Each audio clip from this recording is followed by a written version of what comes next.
Hey everybody, Scoutcrafter here again. Mishmash Monday. I hope you had a nice weekend. We're cutting real close to March. March is always a good month. A little tricky here in the Northeast. This is actually the third time I'm making this video. Do you know I had to delete the other two videos for different reasons. What had happened was I received a package a long time ago from a friend of the show named Bob Fakler, and he's out in Washington. Great guy, good friend of the show, and I was in the mood to do what he sent, so I did everything. And then after I did the video, I did a lot of research on the items, and I found out a whole lot of new information. So I said I can't put out a video that I'm going to update it. So this is going to be, you're going to see some great stuff today. Sit back, relax, and I hope you enjoy this one. Now, the blowtorch as we know it has been around since about the mid-1800s.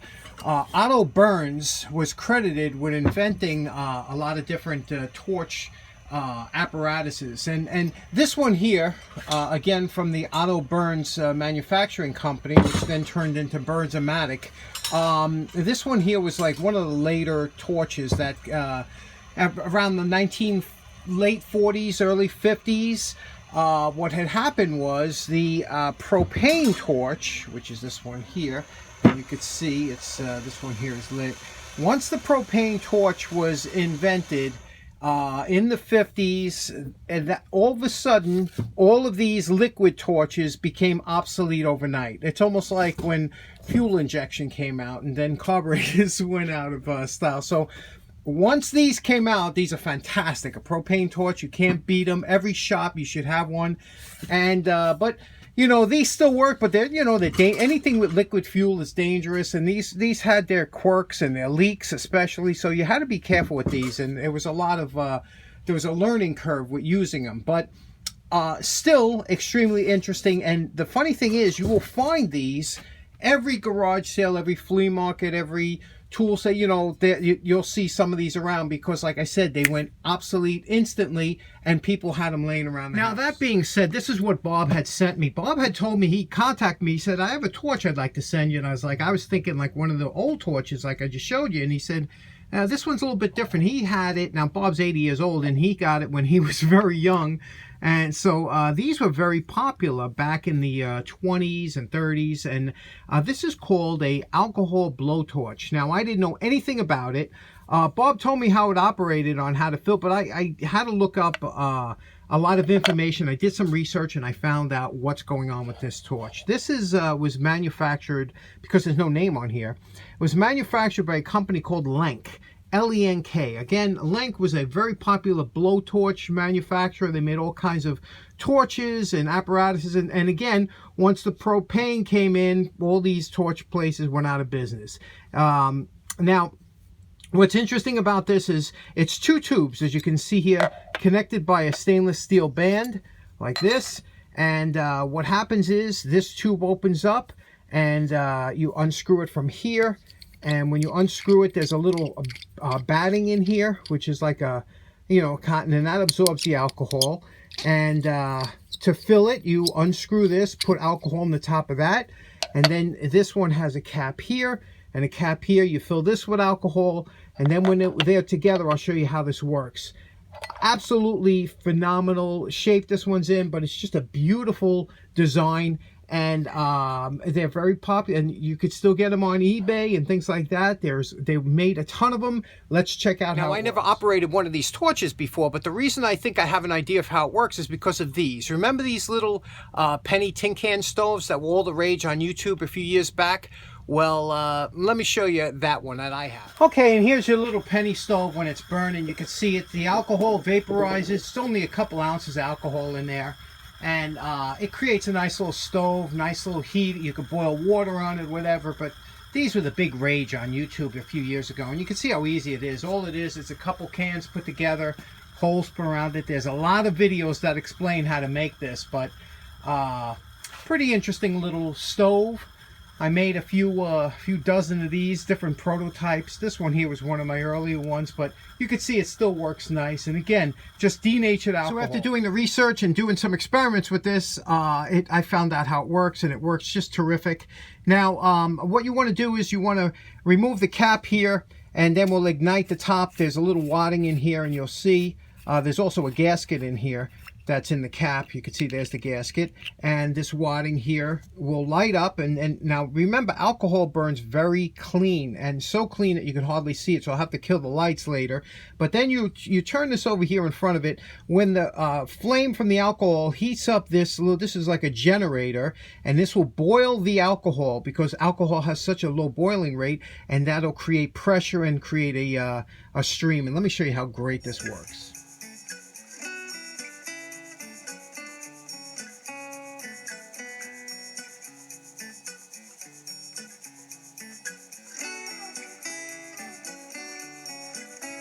Okay, we're going to light this. I'll put on time lapse, and it takes a little while, a few seconds to start the generator to get this to prime up, but here we are. Now it's lit, and again, it's very hard to see, so let me kill the lights. Okay, now you can see it's only been a few seconds, but you see how quickly that torch, as it heats it up here and creates a flame that comes out of there. And that's just beautiful, isn't it? Now, as it gets warmer, as it heats up, this will operate better, and the torch will get quite strong, and you could use this for soldering. They would use this for thawing out pipes, things like that. And if you tilt it over here a little bit, and you play with this a little bit to get the right height over here, you can get just the kind of flame that you want. And as it generates and builds up, it also gets hotter. Now on YouTube, to show the strength of this torch, you'll see there's a couple videos of people actually burning a hole through an aluminum can to show how strong it is. So I don't know, I've never experimented with that, but we'll give it a shot while we're here.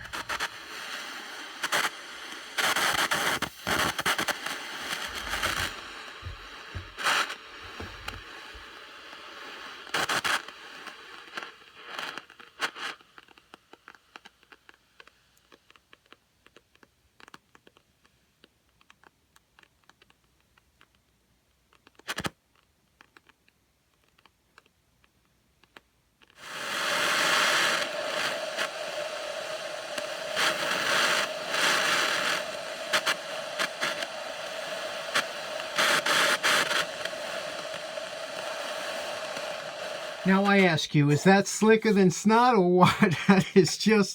That is amazing. And the best part is these things are still available, and you can pick them up. They're just, it's fun to play with, I just think it's the coolest thing. And a little bit of denatured alcohol.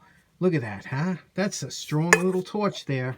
And no wonder they were made by the thousands and thousands. So, Bob, this is top. This is great. I can't tell you how much I'm having fun with this. Now, not to waste any space in the box, Bob also included a couple items. One of them is this beautiful Buffalo Barcalo. You can see here, USA-made auto wrench, and you can see they had the screw. This was a much higher quality than the other auto wrenches. A lot of times we work on. The jaws are pristine. They're beautiful.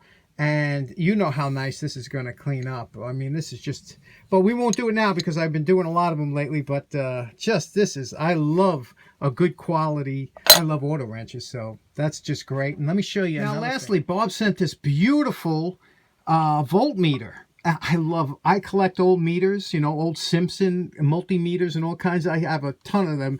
But let me show you how nice. I'm going to clean this up. I don't want you to look at it dirty. So I'm going to clean it up. And then I'm going to come back and show you just how beautiful this meter is. Isn't that just a gorgeous meter? Now you can see here that some of the cord has some cracked, the insulation here, over here, and a couple pieces down here. I want to save the original cord, even though this is very easy to change. And what you would do is you would just spin. You can see the probes here. They spin off here. You could see, you spin this off, and underneath there, they're soldered, so you could solder on a new cord. But what I'd like to do now is I'd just like to see it, just save this original cord and I'm going to put some heat shrink. Remember, we got this heat shrink on eBay, and it worked really well. I'm going to put a couple pieces on there, shrink it down, and then we'll give this a test and polish it up. And okay, we are calling this project done, and look how beautiful this came out. Now, this is a Bakelite housing, and you can see Bakelite always polishes up like new. It's just beautiful. And you can see, look at the scale here. And if you look closely at the scale, you'll see there's actually 3 different scales on here. There's a low scale here on the bottom, and that goes up to 3 volts. There's a medium scale here that goes up to 7.5, and there's a high-end scale on top that goes up to 150 volts. Now, what we're going to do here, you can see there's 4 different inputs here, and there's a common, which we put the black in, and then low, medium, high, depending on the voltage you're going to measure. So to test it out, we're going to insert the bottom. We did the cords up real nice. The cords are all cleaned up and fixed up where with the heat shrink over here. There's only a couple cracks, but the cords are real nice. Cleaned them up using the, believe it or not, the hand cleaner, the goop. And again, polished up the ends here so they're nice and smooth. This goes into the negative. You'll hear it snap in. And first of all, we'll check with the low. We'll put it in low to check a regular DC battery. And that is a 1.5 volt battery, which is here a D battery. And if you watch closely, you take the red, put it on positive. The negative goes onto the back, and you can see we get exactly 1.5 volts, which is just what this battery is, so that tests out good. Now, here I'm going to check out a motorcycle battery. This checked in at about 12 volts. So what I'm going to do is I'm going to place this over to high, okay, to top scale, and you can see each one of those lines up to 30 should be 10 volts, so I should be just a little bit above. So again, we're going to put the positive, the red, over here, and the negative over here, and you could see what the meter is reading. You can see it here, and you can see that's reading just about 12 volts. So how great is this? I mean, this beautiful, absolutely beautiful Weston gauge that's pristine, perfect condition. Bob, thank you so much. I mean, I'm a collector of gauges, and this is just over the top. Now, I just want to say thanks again, Bob. Bob grew up in Seattle most of his life, but then he bought a 40-acre farm out in Othello, Washington. So he's living a good life now. And I really can't tell you how much I enjoyed myself down here today, just tinkering with the stuff that you sent. And I hope you all got a kick out of it, because this is all old stuff that still operates the way it should be. And we love old tools and old gadgets. And again, Bob and all of you, thanks so much. I hope you had a nice day. Take care now. Bye-bye.